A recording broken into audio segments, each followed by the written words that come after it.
கூட்டணி கட்சிகளோடு பாஜகவினர் இணக்கமாக இருக்க வேண்டும் என்று மதுரையில் நடந்த ஆலோசனைக் கூட்டத்தில் மத்திய அமைச்சர் அமித்ஷா வலியுறுத்தியிருக்கிறார். மத்திய உள்துறை அமைச்சர் அமித்ஷா நேற்று இரவு மதுரை வந்தார். மதுரை சிந்தாமணி அருகே உள்ள நட்சத்திர விடுதியில் தங்கியுள்ள அமித்ஷா இன்று காலை பாஜக நிர்வாகிகளை சந்தித்து ஆலோசனை நடத்தினார். இந்த ஆலோசனைக்கு பிறகு மீனாட்சியம்மன் கோவிலுக்கு வந்த அமித்ஷாவை மதுரை ஆதீனம் வரவேற்றார்.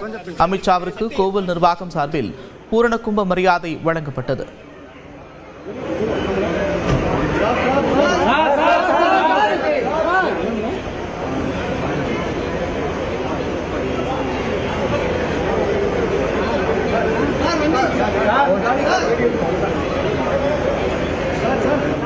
அதன் பிறகு மீனாட்சியம்மன் சன்னதியில் அமித்ஷா மனமுருக வழிபாடு நடத்தினார்.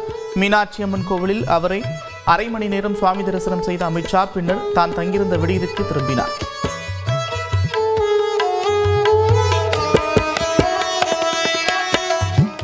பின்னர் அமித்ஷா தலைமையில் பாஜக உயர்மட்ட குழு கூட்டம் நடைபெற்றது. இதில் பாஜக மாநில தலைவர் நயினார் நாகேந்திரன், முன்னாள் மாநில தலைவர்களை அண்ணாமலை, பொன் ராதாகிருஷ்ணன் மற்றும் மூத்த தலைவர்களான ஹெச் ராஜா உள்ளிட்டோர் பங்கேற்றனர்.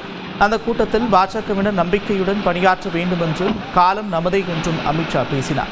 2026ஆம் ஆண்டு நடைபெறவுள்ள சட்டமன்ற தேர்தல் பணிகளை தொடங்கவும் கட்சியினருக்கு அமித்ஷா அறிவுறுத்தினார்.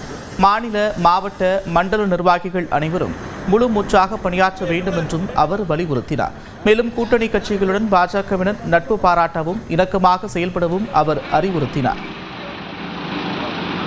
தொடர்ந்து